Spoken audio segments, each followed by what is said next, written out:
Over the years, my experiences have schooled me in humility. That doesn't mean I'm humble. I'm not, far from it. But I have been in contact with humility, and I do have a sense of what it is. It isn't the same as being insignificant, but it's in that vicinity. Humility is a perspective on your position in the great scheme of things. Humility doesn't mean an absence of ambition, but it certainly would temper any notions you might have of becoming a celebrity. I think a celebrity would have a hard time retaining even a vestige of humility, with so many people telling them how great they are all the time. As I said, I'm not humble. I'm not there yet. I may never get there. Life insists, and I resist, and life insists again. It's a simple lesson, but one that is difficult to embrace fully, because it seems like a surrender.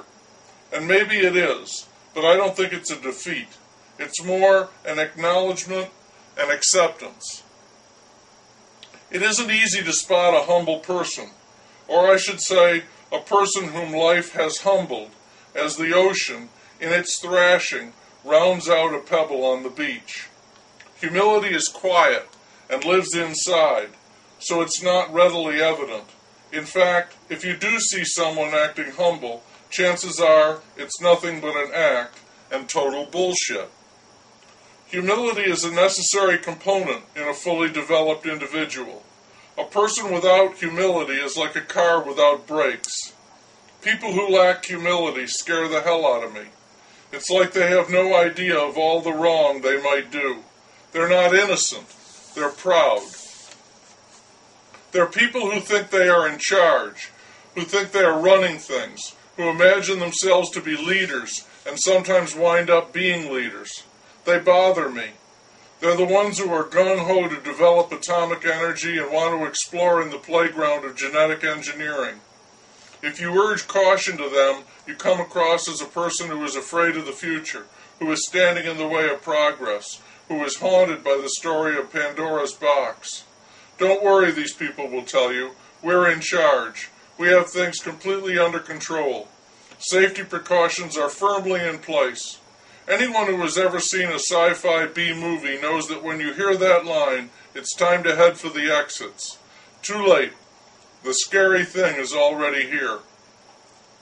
The more powerful a person perceives themselves to be, the less likely they will exhibit any signs of humility.